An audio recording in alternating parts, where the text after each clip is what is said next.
ராமானுஜதயா பாத்திரம் ஞான வைராகியபூஷணம் ஸ்ரீமத்வேங்கடநாதாரியம் வந்தே வேதாந்ததேசிகம் யோ நித்யமச்யுதபதாம்புஜயுக்மருக்ம வியாமோஹதஸ்ததிதராணி திருநாய மேனே अस्मद्गुरोर्भगवतोऽस्य दयैकसिन्धोः रामानुजस्य चरणौ शरणं प्रपद्ये वैकुण्ठनाथ विजयासन भूमिपालदेवेश पङ्कज विलोचन चोरनाट्यान् निक्षेप वित्तमकरायत कर्णपाशान् नाथं नमामि वकुलाभरणेन सार्धम्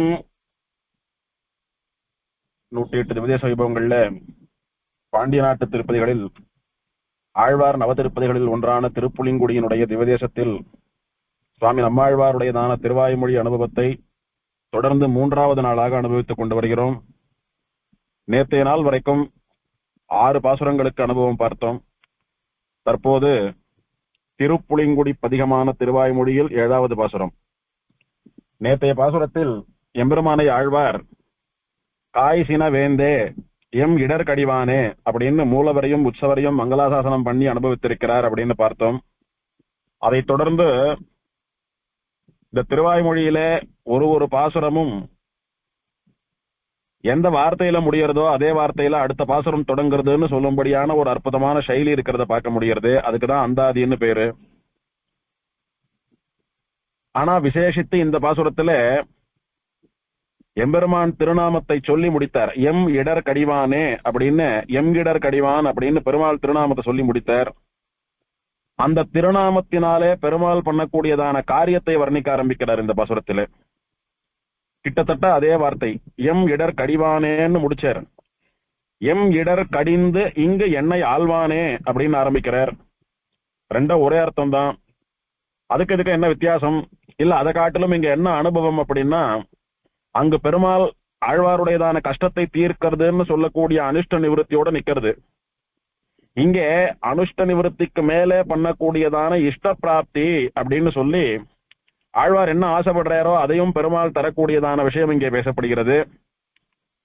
எம் இடர்கடிவானே அப்படின்னு அனிஷ்ட நிவர்த்திய சொன்னார். அங்கே ஆழ்வாருடைய கஷ்டம் நீங்கணும்னு நீங்க எடுத்து இப்போ எப்படி அனுஷ்ட நிவர்த்தி பண்றான் அப்படின்னா, காய்சின ஆழி வால் வில் சங்கு தண்டு ஏந்தின்னு பஞ்சாயுதங்களோடு கூட வந்து இடர்கடிவரவன்னு சொன்னார். அப்படி ஆழ்வாருடையதான கஷ்டத்தை தீர்த்து அனிஷ்டத்தை நிவர்த்தி பண்ணி என்ன பண்ணணும் அப்படின்னா, அதோட போராது, கஷ்டத்தை மாத்திரம் தீர்த்தியானா போராது, என்னவெல்லாம் இஷ்டமோ அதெல்லாமும் தர வேணும் அப்படின்னா ஆழ்வார் என்ன வேண்டார்? ஆழ்வார் தான் எதுக்கும் ஆசைப்படாதவராச்சே, எல்லாத்தையும் துறந்தவராச்சே. என்ன வேண்டார் அப்படின்னா, பெருமாள் தன்னை ஆள வேணும் என்று வேண்டுகிறார் ஆழ்வார். அதாவது பெருமாள் சுவாமியா இருக்கணும், இவர் அடிமையா இருந்து கைங்கரியம் பண்ணணும். எனக்கு ஈஸ்வரனாக இருந்து என்னை திருத்தி பணி கொள்ள வேணும், என்னை ஆளக்கூடிய சுவாமியா இருந்து என்னை காரியம் கொள்ள வேணும். நீ என்ன நினைக்கிறையோ என்ன சொல்றியோ அதை பண்ணக்கூடிய அடிமையானா இருக்கணும், நீ ஈஸ்வரனா இருக்கணும்னு பிரார்த்திக்கிறார். என்னை ஆழ்வானே, ஈஸ்வரன் அப்படின்னா ஈசிதவ்யங்களை உடையவன், சொத்துக்களை உடையவன், சொத்துக்களை ஆளக்கூடிய உரிமை உடையவன், எல்லோரையும் ஆள்பவன், நியமிப்பவன் அப்படின்னு எல்லாம் ஈஸ்வரன் அப்படின்ற சப்தத்துக்கு பல அர்த்தங்கள் உண்டு. அந்த ஈஸ்வரனாக நீ இருக்க வேணும், உனக்கு நான் தாசனாக இருக்க வேணும் என்கிற அந்த பாவத்தை சேஷி பாவம். ஆழ்வார் சேஷனா இருக்கணும், அடிமையா இருக்கணும்னு விரும்புறார். பெருமாள் ஆழ்வாருக்கு சேஷியாக சுவாமியாக ஆண்டானாக இருந்து ஆழ்வாரை பணிகொள்ள வேணும்னு விரும்புகிறார். அதை என்னை ஆழ்வானே அப்படின்ற ஒரு வார்த்தையால சொல்றார். இங்க நமக்கு ஒரு சூக்ஷ்மமான உபதேசம் என்ன அப்படின்னா, பகவான் நம்ம ஆளணும் அப்படின்னா முதல்ல நம்முடையதான இடர் கடியணும். அவளுக்கு 1008 தலைவலி உண்டு. அதோடு கூட பெருமாளுக்கு கைங்கரியம் பண்ணணும், பெருமாள் ஆட்கொள்ளணும்னு நினைச்சா அது ஆகாது. அந்த கஷ்டமெல்லாம் தீந்தா விட்டுதான் மனசு லயிக்கும் பெருமாள் இடத்துல. பெருமாளுக்கான கைங்கரியங்களை பண்ணணும், இல்ல பெருமாள் நம்மளை காரியம் கொள்ளணும், இதெல்லாம் கூட தொடர்ந்து நடக்கிறதுக்கான ஒரு ஹேத்து அமையும். ஆகையினால நம்ம எதை முதல்ல ஆசைப்படுறோமோ அதை அனுபவிக்கணும் அப்படின்னா நமக்கு இருக்கக்கூடியதான பிரதிபந்தகங்கள், தடைகள்லாம் ஒழியணும். அதைத்தான் ஆச்சரியமா ஒரே வரியினால் ஆழ்வார் தெரிவிக்கிறார். எம் இடர் கடிந்து இங்கு எண்ணையாழ்வானே. ஆழ்வாருக்கு மொத்தத்துல என்ன ஆசை? பெருமாள் ஆழ்வாரை ஆள வேணும், இவர் அவருக்கு அடிமையா இருந்து சுவாமியான அவருக்கு கைங்கரியம் பண்ண வேணும். அதுக்கு சிலதெல்லாம் தடையா இருக்கிறது. அந்த தடைகள் ஆழ்வாருக்கு இடர்னு சொல்லக்கூடிய துன்பத்தை தரது. அந்த இடர துன்பத்தை யார் கடிய முடியும், களைய முடியும்னா சாட்சாத் பெருமாள் தான் களையணும். அது எந்த பெருமாள் அப்படின்னா திருப்புலிங்குடி காய்சன வேந்தன் அப்படின்னு சாதிச்சார் அந்த பாட்டுல. அப்பேற்பட்டவன் என்னுடையதான கஷ்டத்தை எல்லாம் போக்கி என்னை திருத்தி பணிகொண்டு எனக்கு சுவாமியா இருந்து என்னை கொண்டு கைங்கரியம் கொள்ள வேணும். எம் இடர் கடிந்து இங்கு எண்ணெயாழ்வானே, இங்கு எண்ணெயாழ்வானே, இந்த சரீரத்தோட கூட நான் வாசம் பண்ணி கொண்டிருக்கக்கூடியதான இந்த ஜென்மாவிலே என்னை ஆளக்கூடிய சுவாமியாக இருக்க வேணும் ஆள்கிறவனே அப்படின்னு பிரார்த்திக்கிறார். அது என்ன இங்குன்னு விசேஷமா சொல்லணும் அப்படின்னா, ஒரு முறை சரணாகத்தியாகி வைகுண்டம் போயிட்டோமானா அங்க எப்போதும் நாம அடிமையா இருந்துருக்கோம், அவன் சுவாமியா இருந்துருக்கான், அவனுக்கு தான் நம்ம கைங்கரியங்கள் பண்ண போறோம்ன்றது சாஸ்திரமா தெரிஞ்சு போயிடுத்து. நசபுனராவர்த்தத்தைன்னு வைகுண்டம் போனவன், ஒரு முறை போனவன் திரும்ப வரதில்லை சம்சாரத்துக்குன்னு சொல்றது உபனிஷத்து. அதனால ஒரு முறை போயிட்டானா காலத்துக்கும் அவன் தான் சுவாமி, நாம தான் அடிமை, நாம அவனுக்கு அனுகூலமா ஏத்துண்டு மனசார அடிமை தொழில் பண்றோம்.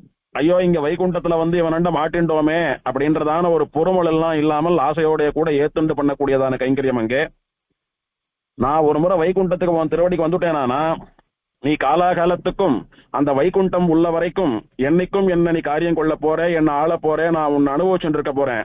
அதுல ஒன்றும் சந்தேகமே இல்லை எனக்கு.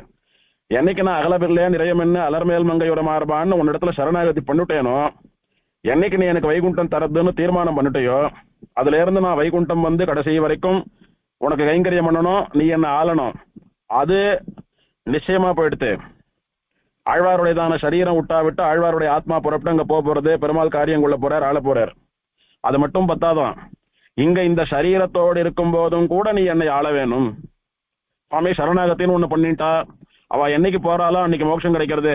அது வரைக்கும் பகவானுடைய சம்பந்தமே இல்லாமல் அதுக்கப்புறம் தான் பெருமாள் நம்மளை ஆள போறார், இப்ப வேற யாரானு நம்மளை ஆளட்டும், இல்ல நாமளே நம்மளை ஆண்டுக்கலாம்னு சொல்லி பகவத் சேஷிகளா பாகவதாலா இல்லாம அப்படியே தறிகட்டு சுத்தின்னு இருக்கலாமா? அது கூடாதே. அங்க பண்ணக்கூடியதான அந்த அனுபவம் இங்கேயே வாய்க்கணுமே. அதுக்குதானே அர்ச்சாவதாரம், திவதேசங்கள், ஆழ்வார்கள், சம்பிரதாயம், ஆச்சாரியர்கள், இத்தனை காலக்ஷேபம் உபன்யாசம் எல்லாம் பண்றோம். அந்த வைகுண்டத்துல இருக்கக்கூடியதான அனுபவத்தை இங்கே பெற வேணும். அதை தரதுக்காக தான் பெருமாள் வைகுண்டத்துல இருக்கக்கூடிய பிராட்டிமார்கள், நித்தியசூரிகள், தீர்த்தங்கள் எல்லாத்தோடு கூட பல இடங்கள்ல திவதேசமா பெருமாள் அமர்ந்து கொண்டிருக்கிறான். ஆகையினாலே அந்த அனுபவம் வேணும். நீ அங்க ஆள்றது பெரிய விஷயம் இல்லை, அங்க நீ ஆண்டுதான் ஆகணும், நான் உனக்கு அடிமைப்பட்டு தான் ஆகணும். இங்கு என்னை ஆள வேணும். நான் இந்த சரீரத்தோட கூட இருக்கக்கூடிய இந்த பிராகிருத மண்டலத்திலே என்னை ஆள வேணும் அப்படின்னு எம் இடர் கடிந்து இங்கு என்னை ஆழ்வானே, இமையவர் தமக்கும் ஆங்கு அணையாய். ஆழ்வாருக்கு மட்டுமில்ல, ஆழ்வார் இப்ப மனுஷ சரீரத்துல நம்மளாட்டம் மனுஷனா அவதாரம் பண்ணியிருக்கார். ஆழ்வார் நித்தியசூரியாக இருந்தாலும் மனுஷ சரீரத்துல அவதாரம் பண்ணிருக்கிறபடினாலே இப்போது ஆழ்வார நம்மள ஒருத்தராவே வச்சுக்கலாம்.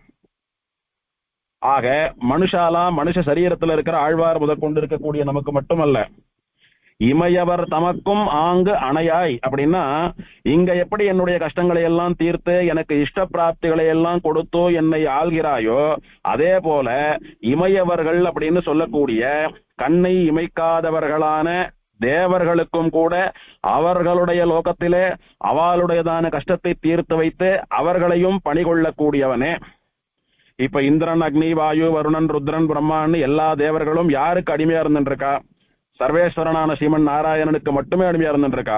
ஏன்னா நாராயணன் படைத்தான் நான்முகனை அப்படின்னு ஸ்ரீமன் நாராயணன் பிரம்மாவை படைக்க, பிரம்மன் ருத்ரன் முதலானவர்களை படைக்க, இப்படி எல்லாத்துக்கும் மூல காரணமா சிருஷ்டிக்கிறவனா நியந்தாவா பெருமாள் இருக்கிறானபடியினாலே எந்த தேவன் எங்க இருந்தாலும் சரி, பிரம்மா சத்தியலோகத்துல இருந்தாலும் சரி, ருத்ரன் கைலாயத்துல இருந்தாலும் சரி, இந்திரன் தேவலோகத்துல இருந்தாலும் சரி, எந்தெந்த தேவன் எந்த லோகத்தில் இருந்தாலும் எல்லா இடங்களுக்கும் பஞ்சாயுதங்களோட கூட விரைந்து போய் அவர்களுடைய கஷ்டத்தை தீர்க்கக்கூடியவன் இவனே. அவர்களுக்கு இஷ்ட பூர்த்தியை யார் என்ன ஆசைப்படுறாலோ அதை தருபவனும் இவனே. ஆழ்வாருக்கும் இவாளுக்கும் எல்லாம் என்ன வித்தியாசம் அப்படின்னா, ஆழ்வார் பகவான் என்ன ஆண்டா போறோம், சேவை கொடுத்தா போறோம், அவன் திருவடியில சேர்த்துட்டா போறோம், அவனுக்கு கைங்கரியம் பண்ணணும், அதை ஏத்துட்டா போறோம்னு பிரார்த்திக்க கூடியவர். தனக்குன்னு எதையும் கேட்க மாட்டார் ஆழ்வார். ஆனா இவாள்லாம் என்ன இவன் ஜெயிக்க வரான், அவனை நான் ஜெயிக்கணும், என்னை இவன் சம்ஹாரம் பண்ண வரான், அவனிடத்துல இருந்து என்ன காப்பாத்து, என்னை இவன் அழிக்கிறதுக்கு முன்னாடி நீ அவனை அழிச்சுடு அப்படின்னு இவாளுடைய சுயநலமா கேட்கக்கூடியவா. எது எப்படியோ எந்த எண்ணத்துல எதை பிரார்த்தித்தாலும் இங்க எப்படி நமக்கு அனுஷ்ட நிவர்த்தி பண்ணி இஷ்ட பிராப்தியை கொடுக்குறானோ அந்த மாதிரிதான் மனுஷர் மட்டுமல்ல, மனுஷருக்கு தேவர் போல தேவர்க்கும் தேவாவோன்னு மனுஷா எப்படி பகவானை தேடி ஓடுறாளோ அந்த மாதிரி தேவதைகள் எல்லாம் கூட எம்பெருமானையே தேடி எந்த திவதேசத்துல எங்க பார்த்தாலும் அவன் காலடியில உட்கார்ந்து இருக்கா பிரம்மன் ருத்ரன் எல்லாம்னு பார்த்தால் அவர்களுக்கும் ஆங்கு எங்கு ஆங்கு அப்படின்னா அங்குன்னு அர்த்தம். எங்கு? அவரவருடைய லோகத்திலே. யார் எந்த இடத்துல இருந்தாலும் இருந்தபடியே பிரார்த்திச்சுண்டு உருகினா அங்க போய் அவளுடைய கஷ்டத்தை தீர்த்து வைக்கக்கூடியவன். அணையாய் அப்படின்னா அப்படி சமானமானவனே. இங்க எப்படி எங்களுடைய கஷ்டத்தை தீர்த்து எங்களுக்கு நல்லது பண்றையோ அந்த மாதிரி அவளுடைய லோகத்துல அவளுடைய கஷ்டத்தை தீர்த்து அவளுக்கு நல்லது பண்ணக்கூடியவனே. செம்மடல் மலரும் தாமரை பழனத்தன் திருப்புளிங்குடி கிடந்தாய். திருப்புளிங்குடின்னு சொல்லக்கூடியதான திவதேசம் எப்படி இருக்கான்? தாமிரபரணி ஜலம் நிறைய பிரவாகமா ஓடக்கூடியபடினாலே ஜல சமிருத்தியோடு கூட பாக்குற இடமெல்லாம் பச்சை பசேல்னு இருக்கான். அப்படி பச்சை பசேல்னு இருக்கக்கூடியதான அந்த தாமிரபரணி கரையிலே நிறைய குளங்கள் தடாகங்கள்லாம் உண்டு. அந்த பொய்கள்ல ஆச்சரியமா செந்தாமரை புஷ்பம் செக்கசவேல்னு இருக்கக்கூடிய தாமரை அப்படி நிறைய சமிருத்தியா எங்க பாரு தீர்த்தத்துக்கு நடுவுல தாமரை இருக்கா, தாமரைகளுக்கு நடுவுல கொஞ்சம் தீர்த்தம் இருக்கான்னு சொல்லும்படியா அத்தனை தாமரைகளோடு கூட தீர்த்தங்கள்லாம் சேவை சாதிக்கிறதா. அந்த தாமரைகள்லாம் எப்படி இருக்குன்னா செம்மடல் மலர்ந்து இருக்கின்றன. அதாவது செக்கசவேல்னு இருக்கக்கூடியதான இதழ்கள்லாம் நிறைய பருத்து அடர்ந்து இருக்கக்கூடிய அழகான தாமரைகள் மலர்கின்றன. அப்படி தாமரைகள் மலரக்கூடியதான பழனம் அப்படின்னா ஈரப்பதமான நிலம். நிறைய தடாகங்களும் தாமிரபரணியும் ஓடுறபடினால எப்போதும் வறட்சி இல்லாமல் ஈரமாகவே இருந்து கொண்டிருக்கக்கூடியதான நிலத்தில் தடாகங்களில் நிறைய சிவந்த இதழ்கள் அடர்ந்து பருத்து மலர்ந்து காணப்படுகிற தாமரைகள் இருக்கக்கூடியதான அந்த அழகிய திவதேசத்தில் திருப்புளிங்குடியில் கிடந்தாய் சயனித்துக் கொண்டு சேவை சாதிப்பவனே. நம்முடை அடியர் கவ்வை கண்டு உகந்து நாம் கழித்து உளநலம் கூற இம்மடவுலகர் காண நீ ஒரு நாள் இருந்திடாய் எங்கள் கண்முகப்பே. இப்ப விஷயம் என்னன்னா திருப்புளிங்குடி கிடந்தாய். திருப்புளிங்குடியிலே சயனித்துக் கொண்டிருக்கக்கூடிய எம்மிடர் கடிவானே பெருமாளே காய்ச்சின வேந்தா, நீ ஒரு நாள் இருந்திடாய். படுத்துட்டே இருக்கையே நீ ஒரு நாள் உட்கார்ந்துக்கோ. இருந்த அப்படின்னா அமர்ந்து கொண்டன்னு அர்த்தம். ஒரு நாள் உட்கார்ந்துக்கோ. எங்க உட்காரணும்னா எங்கள் கண்முகப்பே, நான் அங்க பார்க்கும்படியா எங்களுக்கு முன்னால உட்கார். ஏன்னா போன பாட்டுக்கு முன்பாட்டுல 4ஆம் பாட்டுல பெருமாள் என்ன சொன்னான்? ஆழ்வாரே பேசாம படுத்துட்டு இருக்கிற என்ன வந்து எழுந்து உட்கார்ந்துக்கோ நின்றுக்கோன்னு சொல்றீரே, வரகுணமங்க இருந்து ஸ்ரீவர குணமங்கையில உட்கார்ந்துட்டு இருக்கேன், வைகுந்தத்துள் நின்று ஸ்ரீவைகுண்டத்துல நின்றுட்டு இருக்கேன், அங்கெல்லாம் வந்து சேவிக்க மாட்டீரா அப்படின்னு கேட்டையே. அங்க நீ நிக்கிறத உட்கார்ந்துட்டு இருக்கிறதெல்லாம் நான் கேட்கல. நீ இருந்திடாய் எங்கள் கண்முகப்பே. நாங்க இப்ப திருப்புளிங்குடியில் இருக்கக்கூடிய உனக்கு முன்னால நின்று பேசிட்டு இருக்கோம், பிரார்த்திக்கிறோம். உன்னுடைய திருப்புளிங்குடி சன்னதில தான் நாங்க காலங்காலமா வந்து பெருக்கிறது முதலான கைங்கரியங்களை எல்லாம் பண்ணிக்கொண்டு உன் திருவடியை விட்டு அகலாம இருந்துட்டு இருக்கக்கூடிய பரம ஸ்ரீ வைஷ்ணவா பாகவதர்கள் நாங்கள்லாம். அப்படி இருக்கக்கூடிய எங்களுக்கு எங்கள் கண்முகப்பே, எங்க கண்ணு முன்னாடி நாங்க எங்க கேட்கிறோமோ எங்க பிரார்த்திக்கிறோமோ அங்க ஆச்சரியமா நீ எழுந்து உட்காரு இருந்திடாய். பெருமாள் பாக்குறோம், நீர் சொன்னா ஆசையா படுத்துட்டு இருக்கிற இந்த கோலத்தை விட்டுட்டோ நான் எழுந்து உட்காந்துக்கணுமா? 2 பிராட்டிமார்கள் அவ மடியில என்னுடைய திருவடியை வச்சு ஆசையா அமைக்கூட்டு இருக்கா. 2 பிராட்டிமார்களால ஸ்ரீபாத சேவை பண்ணும்படியா நான் ஆச்சரியமா இங்க சுகமா படுத்துட்டு இருக்கேன். எனக்கு இந்த திருக்கோலம் பிடித்திருக்கிறது, பிராட்டிமார்களுக்கும் பிடித்திருக்கிறது, சேவிக்கிறவா எல்லாருக்கும் பிடித்திருக்கு. இப்படி எல்லாருக்கும் பிடித்து நான் இங்கே நிம்மதியா படுத்து கொண்டிருக்க நீ எழுந்து உட்கார்ந்துக்கோன்னு சொல்றீரே, உட்கார்ந்து இருக்கிற திவதேசத்துல எல்லாம் போய் சேவிக்க மாட்டீரா அப்படின்னு திரும்பவும் கேட்டான் நான் பெருமாள். அதுக்கு ஆழ்வார் சொல்றார், அப்பா நான் உன்னை நிரந்தரமா உட்கார்ந்துக்க சொல்லல, நீ ஒரு நாள் இருந்திடாய், ஒரு நாள் மட்டும் எழுந்து உட்கார்ந்துக்கோ. ஆழ்வார் தொடர்ந்து கேட்டு இருக்காரு. ஆழ்வார் கேட்கறத அவருடைய ஆசையை நிறைவேற்றக்கூடியதும் நம்முடைய காரியமாச்சு. அதனால அவருக்காக ஒரு நாள் உட்கார்ந்து பார்க்கலான்னு சொல்லி எழுந்து உட்கார்ந்துக்கோ. இது என்ன சுவாமி, ஏற்கனவே படுத்துட்டு இருக்கிற பெருமாள் இவர் சொல்றாருன்னு ஒரு நாள் உட்கார்ந்துட்டோ திரும்ப பழையபடி படுத்துக்கிறதெல்லாம் அர்ச்சாவதாரத்துக்கு ஒத்து வருமா அப்படின்னு கேட்டால் அதுக்கு நிறைய உதாரணங்கள் சொல்லலாம். ஸ்ரீரங்கத்துல பெரிய பெருமாள் சயனிச்சுட்டு இருந்தார். பிள்ளை பெருமாள் ஐயங்கார்னு இந்த 108 திருப்பதி அந்தாதி எல்லாம் பாடின சுவாமின்னு அவருடைய பிரபந்தத்தை எல்லாம் பாக்குறோமே நம்ம உபன்யாசத்துல. அதுவும் இல்லாமல் இன்னும் 7 பிரபந்தங்கள், மொத்தம் அஷ்டப்பிரபந்தம்னு 8 பிரபந்தம் பாடியிருக்காரு அந்த சுவாமி. திருவரங்க கலம்பகம், திருவரங்க நாயகர் ஊசல், திருவேங்கடத்து அந்தாதி, 108 திருப்பதி அந்தாதி, அந்த மாதிரி எல்லாம் மொத்தம் 8 பிரபந்தங்கள் தமிழ்ல பண்றார். அஷ்டப்பிரபந்தம்னு பேர் அதுக்கு. அவர் ஸ்ரீரங்கத்துல பெரிய பெருமாளுக்கு அர்ச்சகரா இருந்து கைங்கரியம் பண்ண சுவாமி. அவர் பெரிய பெருமாளுக்கு அர்ச்சனை பண்ணிட்டே இருந்தார். ஒரு சமயம் பண்ணிட்டு இருக்கிறச்ச பெருமாளுடைய அஷ்டோத்திரத்துல ததிபாண்ட மோக்ஷதாயினே நமஹா அப்படின்னு ஒரு நாமாவளி, ஓம் ததிபாண்ட மோக்ஷதாயினே நமஹா அப்படின்னு சொல்லி திருத்துழாய பெருமாள் திருவடியில சமர்ப்பிச்சார். அவரெல்லாம் எப்படின்னா பேருக்கு ஏதோ அர்ச்சகரா இருக்கக்கூடிய சுவாமி அல்ல, ஒரு ஆழ்வாராட்டமா ஆச்சாரியாலாட்டமா பக்தியோடைய கூட பெருமாளிடத்துல அனுபவிக்கக்கூடியவர். அங்கே அர்ச்சாவதாரமா ரங்கநாதன் படுத்துட்டு இருக்கான் அப்படின்ற எண்ணமே அவருக்கு கிடையாது. சாட்சாத்தா பெரிய பெருமாள் படுத்துட்டு இருக்கான், இது ஸ்ரீவைகுண்டம், நாம இங்க பெருமாளுக்கு நித்திய சூரியலாட்டமா கைங்கரியம் பண்ணிட்டு இருக்கோம்னு நினைச்சு அந்த பாவத்தோடைய கூட பண்ணக்கூடிய சுவாமி. அதனால அர்ச்சனை பண்றச்செல்லாம், ஸ்லோகங்கள் சொல்றச்செல்லாம், மந்திரங்கள் சொல்றச்செல்லாம் அந்த அர்த்தம் மனசுல ஓடும் இருக்கு. இப்ப நாம எப்படி ஒருத்தரோட பேசினா கான்சியஸ்னஸோட பேசுறோமோ, பிரசன்ஸ் ஆஃப் மைண்டோட பேசுறோமோ, அந்த மாதிரி பெருமாள் கிட்ட இவர் என்னென்னலாம் சொல்லி புஷ்பத்தை போடுறாரோ அதெல்லாம் மனசுல ஓடும் இவருக்கு. ஏதோ மெக்கானிக்கலா வாய் முணுமுணுத்துண்டு மனசு எங்கேயோ இருக்கு, கண்ணால் எதையோ பார்த்துண்டு அப்படி பண்ணக்கூடியவர் அல்ல, லயிச்சு பண்றார். அப்போ அர்ச்சனை பண்ணிட்டு இருக்கிற தட்டை அப்படியே ஒரு க்ஷணம் கீழே வச்சுட்டார் பெருமாள் முன்னாடி. கையில இருக்கிற திருத்தொழாய பெருமாள் திருவடியில போட்டார். கையை கூப்பிட்டு படுத்துட்டு இருக்கிற பெருமாள் கிட்ட போய் பேச ஆரம்பித்தார். பொதுவா அர்ச்சனை உற்சவருக்கு தான் நடக்கும், நம்பெருமாளுக்கு தான் நடக்கும். நம்பெருமாள் இல்லாத போது அந்த இடத்துல திருவரங்க செல்வனார்னு சொல்லக்கூடிய வெள்ளியினாலான பெருமாள், தீர்த்த பேரர், சந்திர புஷ்கரணியில கொள்ளிடத்துல எல்லாம் தீர்த்தமாடக்கூடிய பெருமாள், அவருக்கு அர்ச்சனை நடக்கும். அவரும் தீர்த்தவாரி முதலான சமயங்கள்ல வெள்ள எழுட்டார் அப்படின்னா அங்கே சாலகிராம பெருமாள் பெட்டி ஏல பண்ணி வச்சிருப்பா. அந்த சாலகிராம பெருமாள் பெட்டி வெள்ளிப்பட்டி, அதுல நிறைய சாலகிராமங்கள்லாம் எழுதிருப்பா, அவளுக்கு நடக்கும். இப்போ இந்த தட்டை உற்சவர் நம்பெருமாளுக்கு முன்னாடி வச்சுட்டு இருந்த திருத்துழாயை அவர் திருவடியில போட்டுட்டு அப்படியே பெரிய பெருமாள் மூலவர் முகத்துக்கிட்ட போய் நின்றுட்டார்.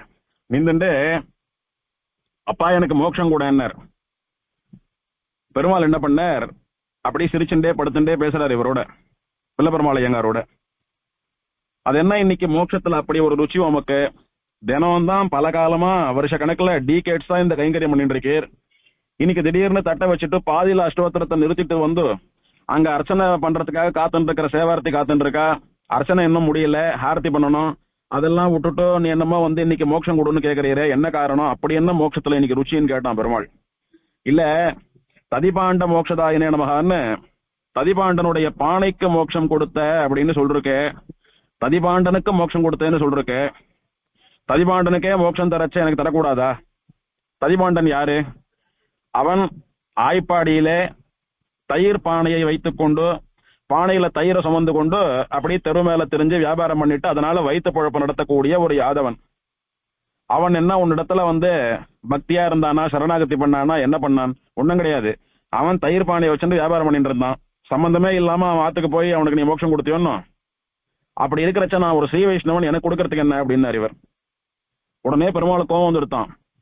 படுத்துட்டு இருக்கிற பெருமாள் எழுந்து உட்கார்ந்துட்டான். நான் பெரிய பெருமாள் ரங்கநாதன் உட்கார்ந்துட்டு, நீர் நன்னா சாஸ்திரம் வாசிச்சவர் தானே, நீர் ஆச்சாரிய புருஷர் தானே, காலக்ஷேபம் எல்லாம் பண்ணவர் தானே, மோட்சம் கொடுன்னு கேட்கிறீரு, உமக்கு நான் மோட்சம் கொடுக்கணும்னா நீர் என்ன பண்ணீரதுக்கு? பக்தி யோகம் பண்ணீரா, ஞான யோகம் பண்ணீரா, கர்மயோகம் பண்ணீரா, சரணாகதி பண்ணீரா, என்ன பண்ணீர் மோட்சம் கேட்கிறீர்னு பெருமாள் அப்படியே கோபமா கேட்டான் ஆவேசமா. அதுக்கு இந்த சுவாமி கேட்டாராம், நியாயமான கேள்வி, மோட்சம் வேணும்னா ஏதாவது ஒரு உபாயம் பண்ணணும்னு சாஸ்திரத்துல சொல்லியிருக்கு, நீ சொல்லியிருக்க, பண்ணாதான் மோட்சம் கிடைக்கும், இல்லைன்னா கிடைக்காது, வாஸ்தவம் நான் ஒத்துக்கிறேன். இப்ப நான் உன்னை கேட்கறேன் கேள்வி, ததிபாண்ட என்ன உபாயம் பண்ணி நான் மோட்சம் போறதுக்கு, அவனுக்கு எப்படி கொடுத்த நீ? அதே கேள்வியை நான் உன்னை கேட்கறேன், ததிபாண்டன் பக்தி யோகம் பண்ணானா, ஞான யோகம் பண்ணானா, கர்மயோகம் பண்ணானா, சரணாகதி பண்ணானா, என்ன பண்ணான்னு அவனுக்கு மோட்சம் கொடுத்தேன்.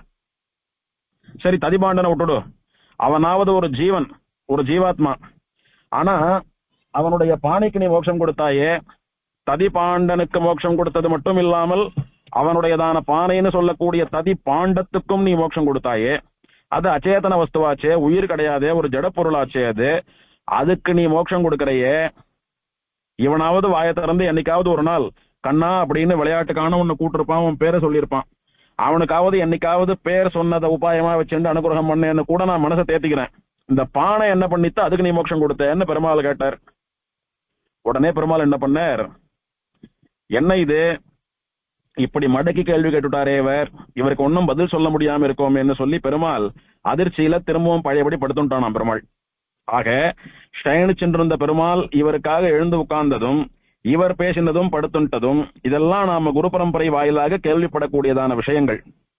அதே மாதிரி திருவெக்கா சொன்ன வண்ணம் செய்த பெருமாள் திருமழிசை பிரான் கூட்டார் அப்படின்னு பாம்பு படுக்கையை சுருட்டி அப்படியே கக்கத்துல வச்சுட்டு அவர் பின்னாடியே ஓரிக்கைக்கு போனார். திரும்ப வான்னு சொன்ன போது தலை இருக்கும் இடம் கால், கால் இருக்கும் இடம் தலைன்னு மாறிப்படுத்துட்டார். அந்த சரித்திரத்தையும் நாம கேள்விப்படுறோம். அதனாலதான் ஆழ்வார் சொன்ன வண்ணம் செய்த பெருமாள் அப்படின்னு யதோக்தகாரி அப்படின்னு பெருமாளுக்கு திருநாமம் சொல்றோம். தமிழ் சம்ஸ்கிருதம் இடத்துலயும் சொல்றோம். சுவாமி தேசிகனும் ஆதேசகாரி யதோக்தகாரின்னு எல்லாம் பெருமாளுடைய திருநாமத்தை கொண்டாடுகிறார். ஆச்சரியமா வேகாசேத்து ஸ்தோத்திரத்துல பார்க்க முடிகிறது. இப்படி பகவான் பக்தாளுக்காக ஆழ்வார்களுக்கும் ஆழ்வார்களைப் போல ரொம்பவும் ஆசையோடு பகவானிடத்திலே நெருங்கி இருக்கக்கூடிய ஆச்சாரியர்கள் முதலான பக்தர்களுக்கும் எல்லாம் பகவான் தன்னுடைய அர்ச்சாவதார சமாதியை குலைத்து கொண்டு வந்து உட்கார்ந்து இருக்கிறவன் படுத்துக்கிறதும், படுத்துட்டு இருக்கிறவன் மாறி படுத்துக்கிறதும், நின்று இருக்கிறவன் பேசுறதும், இப்படி எத்தனையோ அதிசயங்கள் எல்லாம் நடத்துறானே பெருமாள். அந்த மாதிரி ஒரு நாள் எழுந்து உட்கார்ந்துக்கோயேன். நீ படுத்துட்டே இருக்கிறவன் தான், படுத்துக்கிறது உனக்கு பிடிச்சிருக்கு, மற்றவாளுக்கும் பிடிச்சிருக்கு, இல்லைன்னு சொல்லல. எனக்காக ஒரு நாள் உட்காந்துக்கோ, திரும்பவும் படுத்துக்கோ அப்படின்றார். ஆக பெருமாளுடையதான அர்ச்சா சமாதி ஒரு மாதிரி இருக்கு, இன்னொரு மாதிரி மாறுறது. திரும்பவும் அப்படி மாற முடியுமான்னா முடியும். அவன் சர்வசக்தனாச்சே, மாற முடியும். அதுவே திருக்குடந்தையில அமுதனை பாருங்க, சாதாரணமா படுத்துட்டு இருந்த பெருமாள் புஜங்க சயனமா ஓய்வெடுத்துண்டு படுத்துட்டு இருந்த பெருமாள். எப்படி இது அடியன்னு சொல்றேன்னா, வானமாமல சரித்திரம் பாக்குறச்ச என்ன பார்த்தோம்? வானமாமல பெருமாள் வானமாமலையில தபஸ் பண்ணி கொண்டிருக்கக்கூடிய மிருகண்டு மகரிஷிக்கும் அவரா கூட தபஸ் பண்ணிட்டு இருக்கிற திருவனந்தாழ்வானுக்கும் வரம் கொடுத்துட்டு, தாயாருடைய அம்சமா ஒரு பொண்ணு கும்பகோணத்துல தபஸ் பண்ணிட்டு இருக்கா பொற்றாமரை குள கரையில, அங்க போய் அவளுக்கு நான் வரம் கொடுக்கணும், நான் கிளம்புறேன்னு சொல்லிட்டு போனாருன்னு பார்த்தோம். அப்போ அங்க தாயாருடைய அம்சம் பெற்ற பெண், அதாவது தாயார் அவதாரம் பண்ணிருக்காளே, அந்த தாயார் கோமலவள்ளி என்ன கேட்டா, நீ இந்த க்ஷேத்திரத்துல நான் தபஸ் பண்ண இடத்துல ஆதிசேஷ தல்பத்திலே சயனித்து கொண்டு சேவை சாதிக்க வேணும். எனக்கும் என்ன போல இருக்கிறவாளுக்கும் இங்க இருக்கிறவாளுக்கும் வந்து சேவிக்கிறவாளுக்கும் எல்லாருக்கும் அனுகிரகம் பண்ண வேண்டும் அப்படின்னு பிரார்த்திச்சுட்டா பெருமாள் சரின்னு படுத்துட்டார். அவர் தான் அமுதன்னு பார்க்க போறோம். அமுதனுடைய சரித்திரம் பாக்குறச்ச பாஸ்கர கஷேத்திர மகாத்மியம்னு திருக்குடந்தை அனுபவிக்கிறச்சு அதை நன்னா விஸ்தாரமா அனுபவிக்க போறோம். அப்படி பெருமாள் பிராட்டியனுடைய வாக்கினாலே புஜங்க சயனனா ஆதிசேஷன் பேர்ல சாதாரணமா படுத்துட்டான். எப்படி ஒரு வைத்திய வீரராகவனோ, எப்படி ஒரு ஸ்ரீரங்கநாதனோ, எப்படி ஒரு கோவிந்தராஜனோ அந்த மாதிரி படுத்துட்டான் பெருமாள். ஆனா ஆழ்வார் வந்து கிடந்தவாறு எழுந்திருந்து பேசுன்னு சொன்ன உடனே கிடந்தவாறு படுத்துட்டு இருக்கிறபடியே எழுந்து உட்கார்ந்துக்கிறதுக்காக முயற்சி பண்ணவன் பாதி எழுந்துட்டான். ஆழ்வார் மாத்திரம் நிறுத்து வாழிகேசனே அப்படின்னு கை காட்டலன்னா முழுசா உட்கார்ந்துட்டு இருப்பான் பெருமாள். படுத்துட்டு இருந்தவன் இவர் சொன்னார் அப்படின்னு எழுந்து உட்கார முயற்சி பண்ணினதும், அப்புறம் இவர் போதும் நிறுத்துன்னு சொன்ன உடனே பழையபடி படுத்துக்காம அந்த நிலையிலேயே இருப்பதும், இப்படி பெருமாள் அதை காட்டிண்டே இருக்கணும்னு சங்கல்பம் பண்ணினானா காட்டிண்டே இருப்பான் என்னைக்கும். ஏன் இந்த பெருமாள் படுத்துட்டு இருக்கிறவர் எழுந்துக்க முயற்சி பண்றாரு அப்படின்னா, திருவழிசை பிரான்னு ஒரு பக்தர் வந்தார், அவர் எழுந்துக்க சொன்னார், இவன் எழுந்ததை பார்த்து சந்தோஷப்பட்டு பாதிலேயே போறோம் நிறுத்து நன்னாருன்னார், அதே மாதிரி இருந்துட்டு இருக்காருன்னு சொல்றோம். திருவெக்காவள பெருமாள் ஏன் தலை கால் மாறி படுத்துட்டு இருக்கான்னா ஆழ்வாருக்காக மாறி படுத்துட்டு இருக்கான்னு சொல்றோம். இப்படி பக்தாளுடைய பிரபாவத்தை, அவளுடைய பக்தியை, அவளுக்கும் தனக்கும் இருக்கக்கூடிய நெருங்கிய அந்த பந்தத்தை, பாந்தவியத்தை லோகத்துக்கு தெரியப்படுத்துறதுக்காக பெருமாள் எப்படி வேணாலும் சங்கல்பிப்பான். அந்த சர்வ வல்லமை உண்டு பெருமாளுக்கு.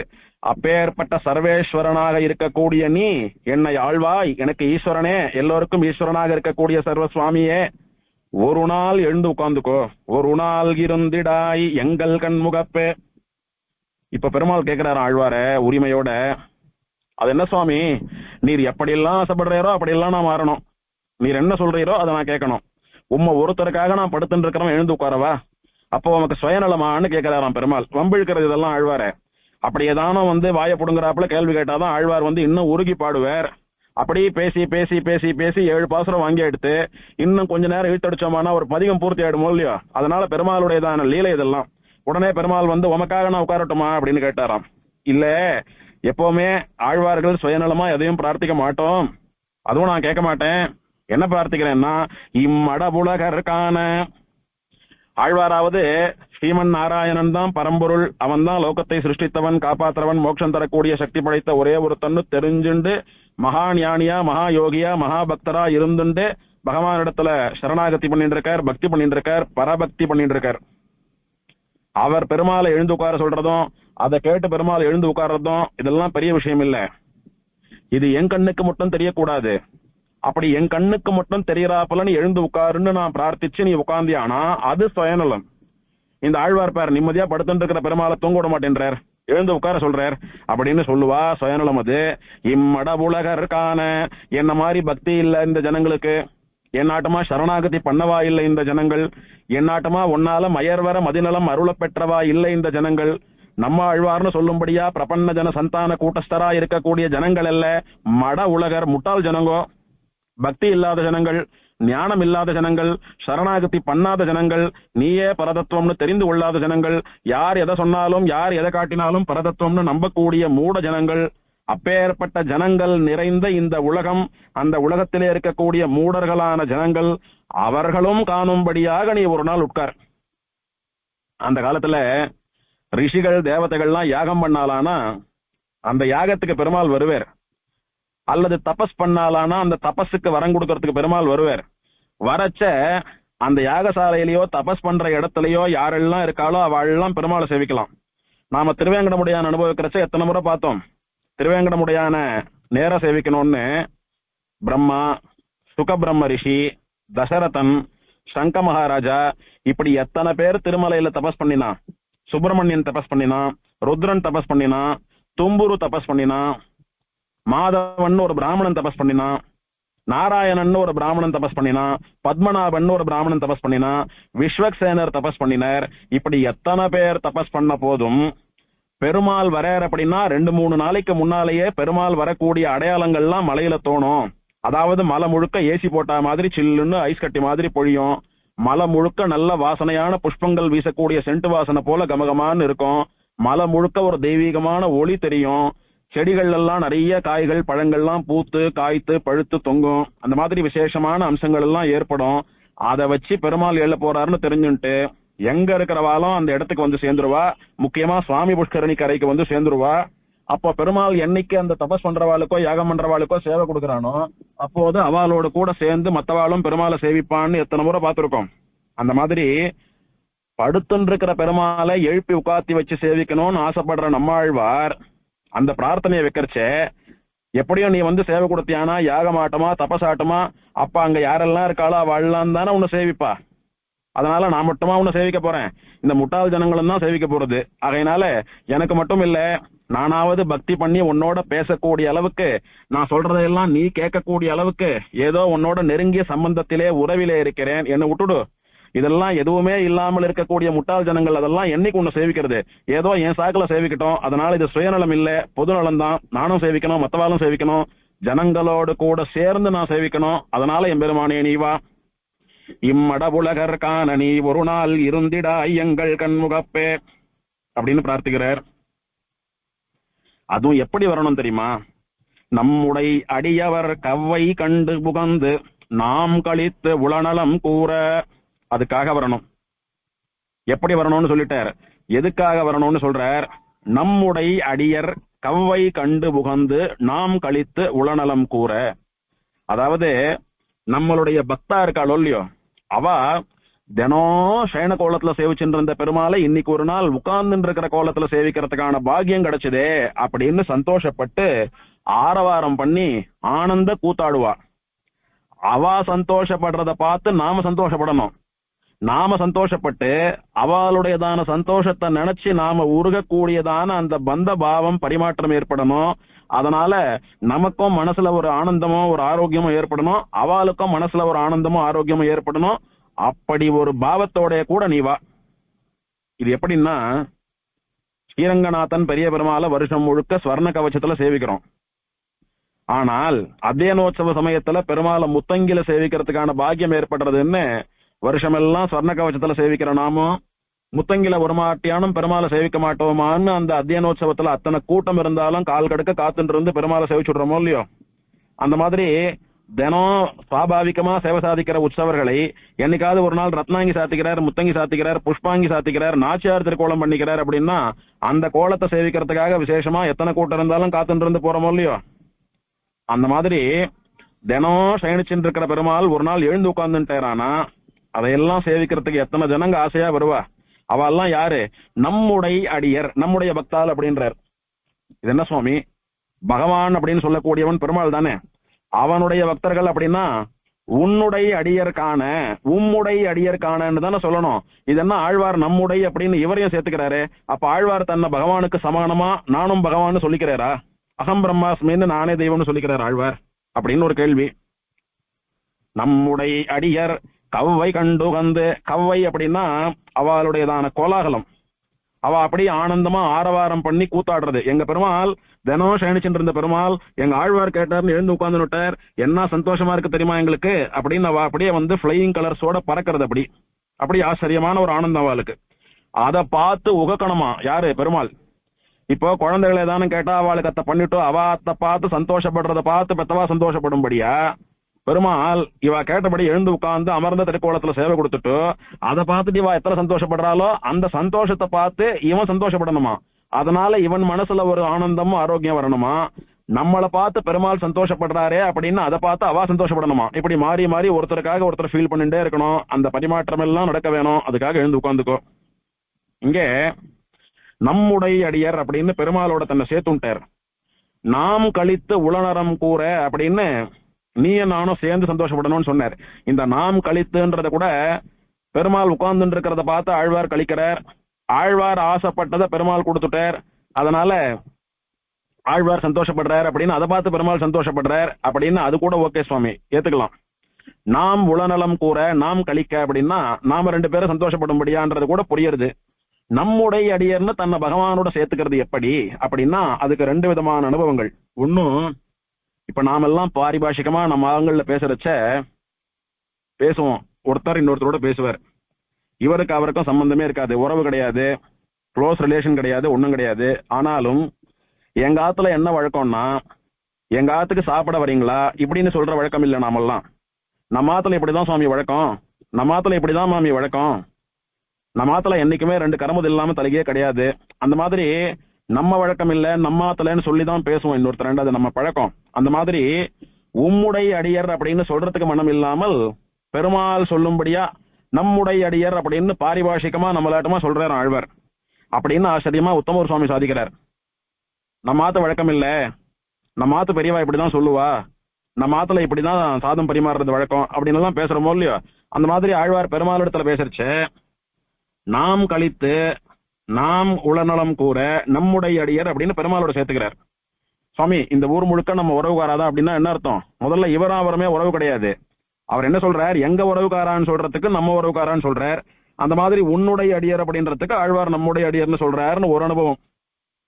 இதுல இன்னொரு சூக்ஷ்மமான விசேஷ அனுபவம் உண்டு. என்னன்னா உம்முடைய அடியவர்னு பெருமாளை பார்த்து பகவானுடைய அடியவர்களான பாகவதால்னு சொல்ல வேண்டி இருக்க, ஆழ்வார் இவரும் ஒரு பாகவதரா இருந்துட்டு இவரும் அந்த பெருமாளுக்கு அடியவனா இருந்துட்டு நம்முடைய அடியவர்னு சேர்த்துக்கிறது எப்படி? பகவானும் பாகவதனும் ஒன்னா அப்படின்னா இங்க நம்முடைய அடியவர்னு சொன்னவா பகவானான காய்ச்சினவேந்தனுக்கும் அடியவர்களா இருக்கக்கூடியவா, அதே சமயத்துல சுவாமி நம்மாழ்வாருக்கும் அடியவர்களா இருக்கக்கூடியவா. யாரு? நாமெல்லாம். யாரெல்லாம் நம்மாழ்வாரை விட கீழே இருக்கோமோ, நம்மாழ்வார் காலத்துக்கு பிறகு அவதாரம் பண்ணுவோமோ, நம்மாழ்வார் காலத்துக்கு பிறகு பிறக்கல முன்னாடி பிறந்திருந்தாலும் எப்படி மதுர கவிகள் முதலான வயசுல பெரியவா ஞானத்தினாலே சிறியவாள்லாம் நம்மாழ்வார ஆச்சாரியனாக அடைந்தார்களோ, அந்த மாதிரி யாரெல்லாம் ஆழ்வார ஆச்சாரியனா பிரபன்ன ஜன சந்தான கூட்டஸ்தரா, நமக்கு சுவாமியா, நமக்கு பிதாமகனா, நமக்கு குல முதல்வனா, நமக்கு முன்னோடியா, நமக்கு முதலா நினைக்கிறோமோ அவள்லாம் ஆழ்வார பெருமாளா தானே பாவிக்கிறோம். நமக்கு பகவானை போலே பாகவதாலான ஆழ்வாராச்சாரியர்களும் தானே தெய்வம். அதனால ஆழ்வார் ஆசிரியத்து ஆழ்வார் மூலமா பெருமாளை அடையக்கூடிய நாமெல்லாம், ஆழ்வாரை நம் குரு பரம்பரையிலே ஆச்சாரியராக உடைய நாமெல்லாம் பெருமாளுக்கும் அடியவர்கள், ஆழ்வாருக்கும் அடியவர்கள், காமன் டிவோட்டிஸ் டு பகவான் அண்டு நம்மாழ்வார். அதனால அத மனசுல வச்சுட்டு நம்முடைய அடியவர்னு சாதிக்கிறாருன்னு விசேஷமான அர்த்தம். தந்தையென நின்ற தனித்திருமாள் தாளில் தலை வைத்தோம் சடகோபன் அருளினாலே சுவாமி தேசிகன் சாதிக்கிறாரே. நமக்கெல்லாம் அப்பாவாக இருக்கக்கூடிய ஸ்ரீமன் நாராயணன் இருக்கானே, ஏகமேவ அத்விதீயம்னு தனக்கு சமானம் இல்லாத ஒருத்தன், எப்படி அவன் தலையில அவன் திருவடியில நாம தலையை வச்சு சரணாகதி பண்ணோம்? சடகோபன் அருளினாலே. சுவாமி நம்மாழ்வார் எப்படி திருவேங்கடமுடையானிடத்திலே அலர்மேல் மங்கையை முன்னிட்டு சரணாகதி பண்ணி அவன் திருவடியில இவர் தலையை வைத்து மோட்சம் போனேரோ, அதை பார்த்து நம்மளையும் மோட்சம் போக சொல்லி சரணாகதி பண்ண சொல்லி நம்மளெல்லாம் வலியுறுத்தினேரோ, அத நாம அடி ஒற்றி அவருடைய வாக்கை வேத வாக்கா எடுத்துண்டு அதே ரீதியில தான் நம்ம எல்லாம் அவருடைய அனுகிரகத்தினாலே அவர் காட்டி கொடுக்க அவர் போன வழியில அவர் வந்த சம்பிரதாயத்துல தான் நாம இப்ப பிரபத்தி பண்ணிட்டு மோட்சம் போக சித்தமா இருக்கோம். அதனால சந்தையன நின்ற தனித்திருமால் தாளில் தலை வைத்தோம் ஷடகோபன் அருளினாலே, நம்மாழ்வார் அனுகிரகத்தினால்தான் நமக்கு மோட்சம் கிடைக்கிறது அப்படின்னு சுவாமி தேசிகன் சாதிக்கிறார். பிரபத்தி பண்ணதுனாலதான் மோட்சம் கிடைக்கிறது. ஆமாம், பிரபத்தி பண்ணுன்னு சொல்லி பிரபத்திய பண்ணி காட்டி பிரபத்தியனுடைய பலனா மோட்சத்துக்கு போற வரைக்கும் எல்லாத்தையும் நிரூபித்து காட்டினது யாரு? நம்மாழ்வார். அப்போ நம்மாழ்வார் ஒருத்தர் நமக்கு வலியுறுத்தலைன்னா பிரபத்தியனுடைய பிரபாவமும் அதுக்கு பகவான் மோட்சம் கொடுத்த அந்த சத்தியமும் தெரியாது போயிடும். ஆகையினால அவருடைய அனுகிரகத்தினாலதான் மோட்சம் போறோம்னு சுவாமி தேசிகன் சாதிக்கிறாரு. அதனாலே அப்படி இருக்கிறவா எல்லாருமே பகவானுக்கும் அடியவர்கள், ஆழ்வாருக்கும் அடியவர்கள். அதனால நம்ம 2 பேருக்கும் அடியார்களாக இருக்கக்கூடிய ஜனங்கள் எல்லாம் பார்த்து சந்தோஷப்படும்படியா, அதை பார்த்து நாம 2 பேரும் சந்தோஷப்படும்படியா. இதுல பகவான் படுற சந்தோஷம் சரி, நம்மாழ்வாருக்கு என்ன சந்தோஷம்?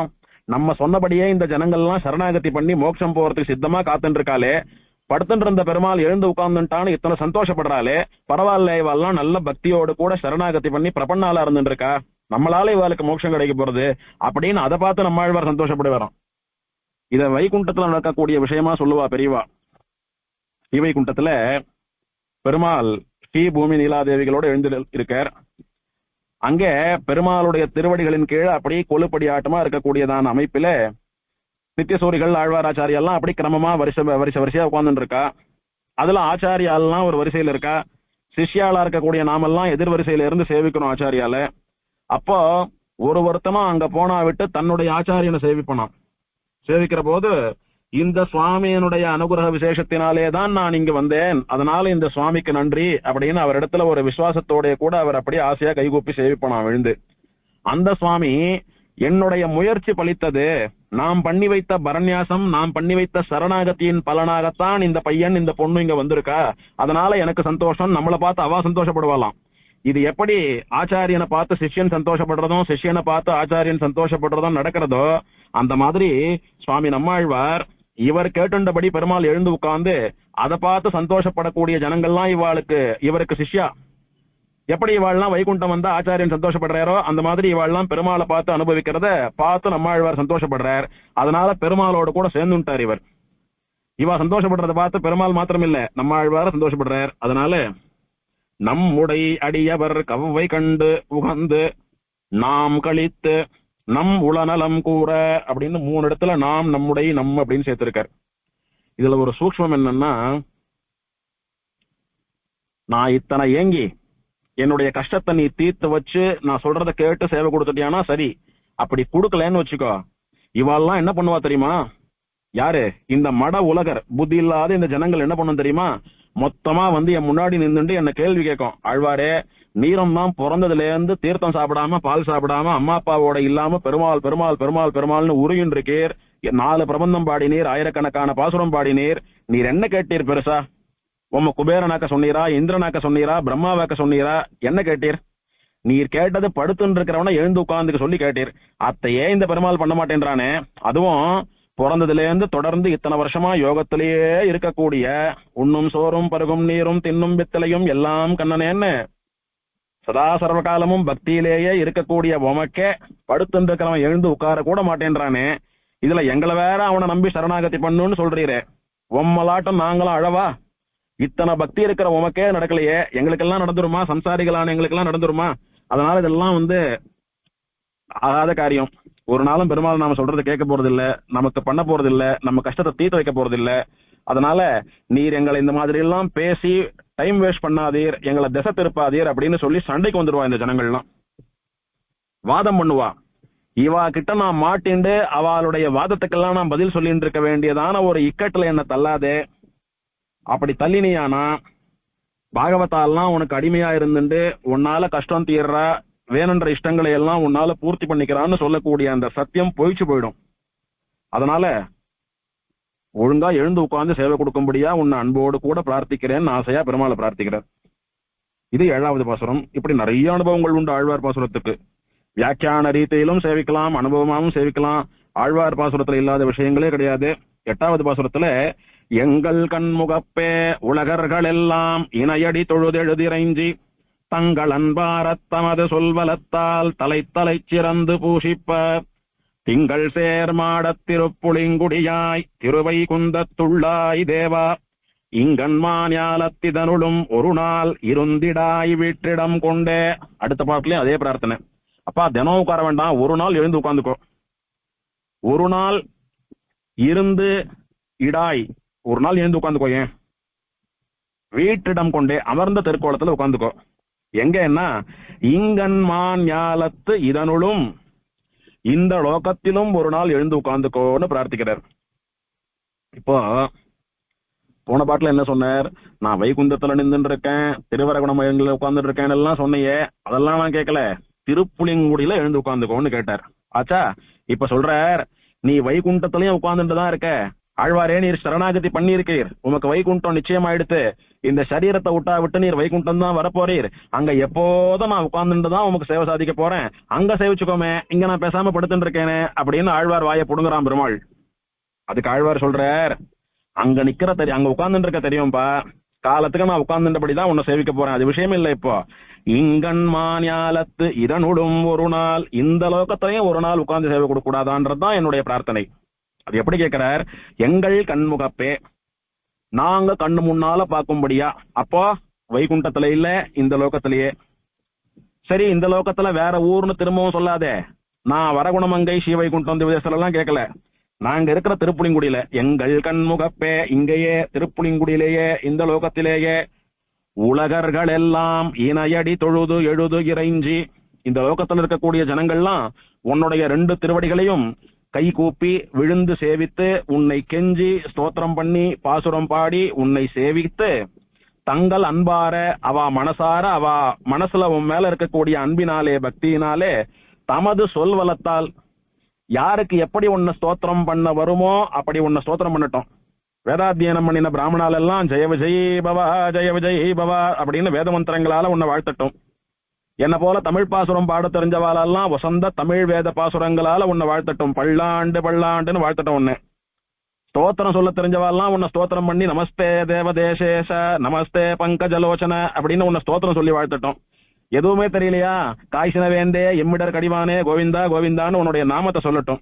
யாருக்கு எப்படி வாக்கு வன்மை இருக்கோ, யார் எப்படி ஸ்தோத்திரம் பண்ண தெரிஞ்சுட்டு இருக்காளோ, அந்த மாதிரி தமது சொல்வலத்தால் இன்னொருத்தர் சொல்றதை பார்த்து காப்பி பண்ணாம அவளுடைய பக்திக்கு அவ வாயில என்ன வரதோ அவளுடைய ஞானத்துக்கு அதை சொல்லி தலை தலை சிறந்து பூசிப்ப. தலை தலை அப்படின்னா தலை தலைக்கும் ஒருத்தரும் பெருமாளை ஸ்தோத்திரம் பண்ணணுமா. இப்ப யாரோ ஸ்தோத்திரம் பண்றா, நமக்கு என்ன வம்பு அப்படின்னு பேசாம சைலண்டா இருக்கலாம், லாஸ்டா தீர்த்தம் வாங்கிட்டு வந்துடலாம். அப்படி இல்ல, ஒருத்தரும் பெருமாளை சேவிக்கணும், ஒருத்தரும் பெருமாளை கை கூப்பணும், ஒருத்தரும் பெருமாளை விழுந்து சேவிக்கணும், பிரதட்சணம் பண்ணணும்னு சொல்றது போல ஒருத்தரும் பெருமாளை வாயார ஸ்தோத்திரம் பண்ணணுமா. இது நமக்கு நல்ல ஒரு சிக்ஷை, ஆழ்வார் பண்ணக்கூடிய சிக்ஷை. என்னன்னா, கோவிலுக்கெல்லாம் போறோமே, திவதேசங்கள்லாம் போறோமே, அர்ச்சக சுவாமி ஆரத்தி எல்லாம் பண்ணி வச்சு பெருமாளை சேவை பண்ணி வைக்கிறாரு. அப்ப நாம என்ன பண்ணணும்னா, அந்த சமயத்துல பல காரியங்கள் பண்ணணும். கை அஞ்சலி முத்திரையோட கூப்பிட்டு இருக்கணும். மனசு பெருமாள் இடத்துல லயிச்சு இருக்கணும். கண்ணு அர்ச்சகர் சேவை பண்ணி வைக்கிறதான பெருமாளுடையதான திருமேனி அவயவங்கள், பெருமாளுடைய சமுதாய சோபை, இந்த அழகை எல்லாம் சேவிச்சுட்டு இருக்கணும். காது அர்ச்சக சுவாமி சொல்றதை கேட்டு இருக்கணும். வாய் விட்டு சொல்ல முடியாது, மனசுக்குள்ளேயே வாக்கிந்திரியம்னு சொல்லக்கூடிய நம்முடைய சொல் வளம் என்ன சொல்லணும், அந்த க்ஷேத்திரத்து விஷயமான பாசுரத்தை, அந்த திவதேசத்துக்கு ஆழ்வார் மங்களாசாசனம் என்ன பாசுரமோ அந்த பாசுரத்தை, அல்லது அவன் விஷயமான ஒரு ஸ்லோகமோ தியான ஸ்லோகமோ, அல்லது சுவாமி தேசிகன் முதலான ஆச்சாரியர்கள் அந்த பெருமாள் விஷயமா பண்ணின ஸ்தோத்திரமோ, எது தெரியுமோ அது. எதுவுமே தெரியலையா, கடைசியில அந்த பெருமாள் விஷயமான நாமாவளி, ஸ்ரீமதே கனகவள்ளி நாயிகா சமேத வீரராகவ பரபிரம்மணே நமகான்னு சொல்லும்படியா அந்த தாயார் பெருமாளை சேர்த்து ஒரு நாமாவளி, வாக்கிய நாமாவளியோ எதுவுமே தெரிய வேண்டாம். புண்டரீகாட்சனை சேவை பண்ணி வைக்கிறான்னா புண்டரீகாட்சா செந்தாமரை கண்ணான்னு பெருமாள் திருநாமத்தையாவது வாக்கிந்திரியம்னு சொல்லக்கூடிய நம்முடைய சொல்லிட்டு இருக்கணும். இப்படி பலவிதமான காரியங்களோடயே நாம் பெருமாளை சேவிக்கணும். அர்ச்சகர் ஏதோ காட்டின்னு இருக்காரு, கண்ணால பார்த்தோம், கையை கூப்பிட்டு கண்ணத்துல போட்டு வந்துட்டோன்றது இருக்கக்கூடாது அப்படின்றதான சிக்ஷை. தலை தலை சிறந்து பூசிப்ப. ஒருத்தர் சொன்னா போறாது, எல்லோரும் சொல்லணும். எப்படி பண்ணணும்னா சிறந்து பூசிக்கணும். ஏதோ கடமைக்குன்னு பண்ணாம விசேஷமான ஈடுபாட்டோட கூட உன்னை திருவாராதனம் பண்ணணும்.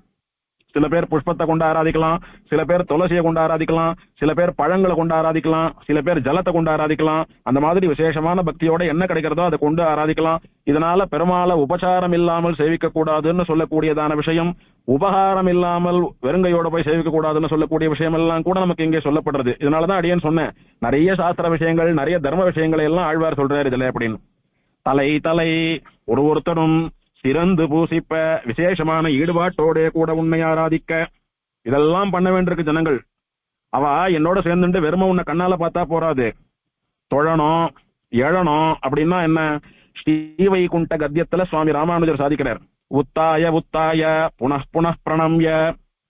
விரஜாநதி ஸ்நானம் பண்ணி ஸ்ரீவைகுண்டத்துக்கு போன இந்த ஜீவன் அங்க போய் என்ன பண்றான்னா, ஸ்ரீவைகுண்ட திவ்ய நகரத்துல நுழைஞ்சா விட்டு பெருமாள் அப்படியே ரத்தன மண்டபத்துல எழுந்தருளி இருக்கக்கூடியதான அந்த நிலை, சேஷ பரியங்கத்திலே ஸ்ரீபூமி நீலாதேவிகளோட பெருமாள் ஸ்ரீவைகுண்டநாதனா அமர்ந்திருக்கக்கூடிய அந்த சேவையை கண்ணாலே சேவித்தவன் பார்த்த மாத்திரத்துல வேறற்ற மழம் போலே சாஷ்டாங்கமா பெருமாளை விழுந்து சேவிக்கிறான். மேல எழுந்துக்கிறான், கைய கூப்புறான், திரும்பவும் ஒரு அடி நகர்றான், திரும்பவும் எழுந்து சேவிக்கிறான், திரும்பவும் எழுந்து கைய கூப்புறான், திரும்பவும் விழறான். இப்படி உத்தாய உத்தாய எழுந்துண்டு எழுந்துண்டு புனः புனக மீண்டும் மீண்டும் பிரணம்ய சேவிச்சுட்டே இருக்கான். இந்த வாக்கு அடிவொற்றி தான் தேசிக சம்பிரதாயத்துல நாமெல்லாம் பெருமாளை பலமுறை சேவிக்கிறதுன்னு வச்சுட்டு இருக்கோம். ராமானுசமுனி இன்னுரை சேரும் தூப்புள் புனிதர் அப்படின்னு நயனாராச்சாரியார் சுவாமி தேசிகனை கொண்டாடினது, ஸ்ரீபாஷ்யக்காரர் சாதித்ததை அப்படியே கடைபிடிக்கக்கூடிய சிஷ்யராக இருக்கக்கூடியவர் சுவாமி தேசிகன். அவருக்கும் இவருக்கும் சம்பிரதாய பேதம் அபிப்பிராய பேதம் கிடையாது அப்படின்னு தெளிவுபடுத்துவதற்காக. இதை ஏன் சுவாமி தெளிவுபடுத்தணும்? பாஷ்யக்காரர் பரம்பரையில வந்தவர் தானே தேசிகன். அப்படின்னா சில மேதாவிகள்லாம் அப்படி இல்லை, அவருக்கு எதிர்வாதம் பண்ணி அவர் சம்பிரதாயத்திலேருந்து திரிஞ்சு அது எல்லாத்தையும் மாத்திட்டார். பாஷ்யக்காரருக்கும் அவர் சம்பிரதாயத்துக்கும் விரோதி அப்படின்னு வஞ்சனையா தூஷணம்னா பண்ணிட்டு இருக்கா சில பேர். அப்படி கிடையாது. ராமானுசமுனி இன்னுரை சேரும் தூப்புள் புனிதர் அப்படின்னு உத்தாய உத்தாய புனః புனః பிரணம்யான்னு ஸ்ரீவைகுண்டத்துல எப்படி விழுந்து விழுந்து எழுந்து எழுந்து மீண்டும் மீண்டும் சேவிக்கிறானோ அப்படியே இங்கும் சேவிக்க கடவுது. ஏன் சுவாமி, இங்க ஒரு அனுஷ்டானம் அங்க ஒரு அனுஷ்டானம், நேத்து ஒரு பேச்சு இன்னைக்கு ஒரு பேச்சு, அப்படியா? எப்பவும் ஒரே மாதிரி இருக்க வேண்டாமா? அதனால பல முறை சேவிக்கிறதுன்னு சொல்லக்கூடிய பிரணாமங்களை தான் நாம பண்ணிட்டு இருக்கோம் இன்னைக்கும். அந்த மாதிரி தொழுது எழுது தொழுது எழுது, விழுந்து சாஷ்டாங்கமா சேவிக்கணும் எழுந்துக்கணும், விழுந்து சாஷ்டாங்கமா சேவிக்கணும் எழுந்துக்கணும், அப்படி சேவிக்கணுமா எல்லாரும்? அந்த மாதிரி சேவித்து இறைஞ்சி அதிகாரமா சேவிக்கிறேன், திருமங்கை ஆழ்வாராட்டமா சண்டை போடுறேன், திருமங்கை ஆழ்வார் பக்தி வேற நம்ம பக்தி வேற. நம்மளுடைய நிலைக்கு நாம பணிஞ்சுதான் சேவிக்கணும் பெருமாளை. இறைஞ்சி கெஞ்சி தங்கள் அன்பார மனசெல்லாம் அன்பு சுமந்துண்டு தமது சொல்வலத்தால் வாயாலையும் பாசுரம் மந்திரம் ஸ்தோத்திரத்தை எல்லாம் சொல்லிண்டு தலை தலை சிறந்து பூசிப்ப, ஒருத்தரும் விசேஷமா ஆராதிக்க என்ன பண்ணணும்? திங்கள் சேர் மாட திருப்புளிங்குடியாய். திருப்புளிங்குடி திவதேசம் இப்பதான் வெறும் வயல்வெளியா இருக்கு. அப்ப ஆழ்வார் காலத்துல பெரிய அரண்மனைகள் மாட மாளிகைகள்லாம் இருந்திருக்கு. அப்போ ஒரு ஆத்து உப்பரிகை பால்கனியிலையும் அங்க இருக்கக்கூடிய முற்றம்னு சொல்லக்கூடிய மாடத்துல நின்று பார்த்தா சந்திரன் தெரியவானாம். அது பாக்குறதுக்கு வீதியில போறவா பாக்குறதுக்கு எப்படி இருக்கான், ஆகாசத்துல அப்படி வலம் வந்து கொண்டு இருக்கக்கூடிய சந்திரன் இவன் ஆத்து பால்கனிக்குள்ள நுழைஞ்சு அவ ஆத்துக்குள்ள போற மாதிரி இருக்கான். அவ்வளவு அழகா இருக்கான் பாக்குறதுக்கு. சந்திரன் நடமாடி ஆத்துக்குள்ள புகிற அளவுக்கு சந்திரமண்டலத்தளவுக்கு சொந்து கட்டியிருக்கலாம் பில்டிங் எல்லாம். அவ்வளவு பணக்காராளா இருந்திருக்கா. 2 தாயார்கள் உட்கார்ந்து அனுகிரகம் பண்ணக்கூடிய ஐஸ்வர்யத்தினாலே. திங்கள் சேர் மாட, அவ மாடத்துக்கு சந்திரன் வரக்கூடிய அளவுக்கு சந்திரமண்டல அளவுக்கு இருக்கான் பில்டிங் எல்லாம். அப்பேற்பட்ட திருப்புளிங்குடியில் இருக்கக்கூடிய பெருமாளே, திருவைகுண்டத்துள்ளாய் தேவா. இதே பெருமாள் தான் ஸ்ரீவைகுண்டத்திலே பரமபதத்திலும் இருக்கிறான். அப்படின்னா என்ன அர்த்தம்? ஸ்ரீவைகுண்டநாதனே திருப்புளிங்குடியில காய்ச்சன வேந்தனா படுத்துட்டு இருக்கான். அவன் யாருன்னா தேவா, தெய்வமே. அவன் ஒருத்தனே தெய்வம், வேற யாரும் தெய்வம் கிடையாது. திருவில்லா தேவரை தேரேன் மீன் தேவன்னு எவனுக்கு லட்சுமி சம்பந்தம் இல்லையோ அவனை பரம்பொருளாக பகவானிக்க மாட்டேன்னு திருமணி செய்கிறான் சொன்னாரே, அந்த திருமகளே எவன் திருவடியை பிடித்து அமைக்கிக் கொண்டிருக்கிறாளோ, அந்த திருமகள் எவன் மார்பிலே அலங்காரம் பண்ணி கொண்டிருக்கிறாளோ அவனே தேவன் அப்படின்னு திருவைகுண்டத்துள்ளாய். ஸ்ரீவைகுண்டத்திலே இருக்கக்கூடியவனே, பரம்பொருளே, தேவா, தெய்வமே. ஸ்ரீவைகுண்டத்துல உட்கார்ந்து இருக்கிறது போராது, இங்கன்மான் யாலத்திதனுலும் இந்த லோகத்திலும் ஒரு நாள் ஒரே ஒரு நாள் இருந்திடாய் வீற்றிடம் கொண்டே எழுந்து உட்கார்ந்து சேவை சாதிக்கணும் அப்படின்றதாக பிரார்த்திக்கிறார். என்ன ஆச்சரியமான அனுபவம் பாருங்க ஆழ்வாருக்கு. சதா சர்வ காலமும் பகவானே நினைச்சிட்டு இருந்தா இப்படிதான் அனுபவம் அப்படி போகும் போல் இருக்கு. லோகத்து ஜனங்க என்ன சொல்லுவோம், இப்ப பைத்தியம். அந்த பைத்தியம் பகவான் விஷயமாக இருக்கக்கூடியதே விரும்பினவர்கள் ஆழ்வார்கள் எல்லாம். பேயரே எனக்கு யாவரும் யானுமோர் பேயனே எவர்க்கும் இது பேசியன். ஆழ்வார் சொன்னேரா, என்னை பார்த்துட்டு இதுங்கெல்லாம் பைத்தியம்ன்றது. ஆனா சாஸ்வதமான பகவானை விட்டுட்டோ அழியக்கூடிய வஸ்துக்களை எல்லாம் சாஸ்வதமா நடத்திட்டு இருக்கிற இதுகளை பார்த்து நான் பைத்தியம்னு சொல்றேன்னு பரஸ்பர பாவம் இது. அதனால இது பகவான் விஷயமான பக்தி பைத்தியமா முத்தி போயிடுத்து. அது பெருமை. அது நல்லதுதான் கொடுக்கும். நம்மள அப்படியே தலையை பிச்சுண்டு துணியை கிழிச்சுண்டு அலைய வைக்காது. ஜன்மாவை கழட்டி போட்டுட்டோ வைகுண்டத்துல ஆனந்தமாக இருக்க வைக்கக்கூடியதான பைத்தியம் அது அவசியம் தேவை. எல்லாருக்கும் வாய்த்தும் விடாது. ஆச்சாரிய அனுகிரகம் இருந்தாதான் கிடைக்கும். ஆக எனக்காக இல்லப்பா, என்னுடைய சுயநலம் ஒண்ணும் இல்லை. அதே மாதிரி நம்மாழ்வார் சொன்னார், பெருமாள் எழுந்து உட்கார்ந்துட்டார். எப்படி திருமழிசை பிரான் உட்காருன்னா அமுதன் எழுந்துட்டானோ, திரும்ப படுன்னா படுத்துட்டானோ, அந்த மாதிரி அமுதன் பேச்ச கேட்டான், ஆழ்வார் பேச்ச அமுதன் கேட்டான். பக்தனுக்கு பகவான் அடங்கி நடந்தான். அதனால அமுதன் ரொம்ப நல்லவன், அவனாட்டமா ஒரு பெருமாள் கிடையாதுன்னு அமுதன் பேர் வாங்கிட்டு போனானே, அந்த மாதிரி நம்மாழ்வார் கேட்டாருன்னு தாய்சினவேந்தன் எழுந்து உட்கார்ந்துட்டான். அதனால நம்மாழ்வாருக்கு அடங்கின பெருமாள் அப்படின்னு நீர் பேர் சம்பாரிச்சுட்டு போலான்னு பாக்குறீரோ அப்படின்னு பெருமாள் ஆழ்வார வம்பு கிழக்கிறான். அதுக்குதான் சொல்றார், இம்மட உலகருக்கான, எனக்காக இல்ல, ஜனங்களுக்காக, சர்வலோக சம்ருத்திக்காக நான் முதல்லயே என்ன பிரார்த்தித்தேன், நீயும் திருமகளும் எழுந்து உட்கார்ந்துண்டா 3 உலகத்துல இருக்கக்கூடியவாளும் உங்களை ஆசிரியிச்சு அவளுடைய காரியங்களை எல்லாம் பண்ணி கொள்ளட்டும், அதனால லோகக்ஷேமத்துக்காக உட்காருங்கன்னு தானே பிரார்த்தித்தேன். இந்த 8வது பாசுரம் வரைக்கும் அப்படிதான் பிரார்த்திக்கிறேன். எனக்கல்ல, சர்வ லோகங்களினுடைய சம்ருத்திக்காக நீ உட்கார், எனக்காக அல்ல. இந்த தொழுது எழுது இறைஞ்சின்னு சொல்லக்கூடிய இடத்துல அபினவ தேசிக உத்தமூர் சுவாமியினுடைய வியாக்கியானம் உத்தாய உத்தாய புனః பிரணம்ய என்ற பொருளதாம். அதாவது ஸ்ரீபாஷ்யக்காரர் வைகுண்ட கத்தியத்திலே சொன்ன அந்த விசேஷத்தை ஆழ்வார் இங்கே முதலிக்கிறார், அல்லது ஆழ்வார் அங்கே காட்டி கொடுத்த திருவாய்மொழி விஷயத்தை ஸ்ரீபாஷ்யக்காரர் ஸ்ரீவைகுண்ட கத்தியத்துல சொல்றாருன்னு அர்த்தம். தொழுது சேவித்து, தொழறதுன்னா என்ன, சேவிக்கிறது. எழுது அப்படின்னா எழுந்துக்கிறதுன்னு ஒரு அர்த்தம். இன்னொரு அர்த்தம் எழுந்துன்னா எழுச்சி பெற்று, அதனாலே மேன்மை உற்று சேவிக்கிற போது ஒண்ணுமில்லாம இருந்தான். இப்ப பகவானுடைய அனுகிரகம் கிடைச்சா விட்டு இவனுக்கு மோட்சமே கிடைக்கிறது. அதனால சம்சாரியா இந்த லோகத்துல பாவ புண்ணியங்களை சுமந்துண்டு சுத்தின் இருந்த இவன், 10 பேரோட 11 சுத்தின் இருந்த இவன் இப்ப வைகுண்டம் போய் சாஸ்வதமா பகவானை அனுபவிக்க கூடிய அளவுக்கு எழுந்திருக்கிறான். அதனால எழுது. எப்படி எழுந்தான், வைகுண்டம் போற அளவுக்கு எப்படி உயர்ந்தான்னா தொழுதனால, சரணாகதி பண்ணதுனால எழுந்தான். தொழுது எழுது சேவித்து, அதனால் மேன்மையுற்று. இதனால தொழுதுன்னு சொன்னதுனால பிராபிய விவேகம், அதனால சரணாகதி பண்ணாதான் மோட்சம் கிடைக்கும்னு சொல்லக்கூடிய விஷயம் சொல்றீங்க. எழுதுன்னு சொல்லக்கூடியது உபாய விவேகம், பிராபியம்னு சொல்லக்கூடியது கிடைக்கக்கூடிய பலன். அது எப்படி கிடைக்கும்னா பகவானை சேவிக்கிறது மூலமா கிடைக்கிறது, சரணாகதி பண்ணா கிடைக்கிறது. அப்போ எப்படி அந்த பலனை வாங்கிக்கிறது அப்படின்னா சரணாகதி பண்ணா வாங்கிக்கலாம் அப்படின்னு உபாயத்தையும் சொல்றீங்க. இறைஞ்சி அப்படின்னா பகவான் இடத்துல பிரார்த்தித்து ஆசிரியித்து, சரணாகதியும் கூட பிரார்த்தித்தால் தான் கிடைக்கும்னு சொல்லக்கூடிய விஷயம் இங்கே சொல்லப்படுகிறது.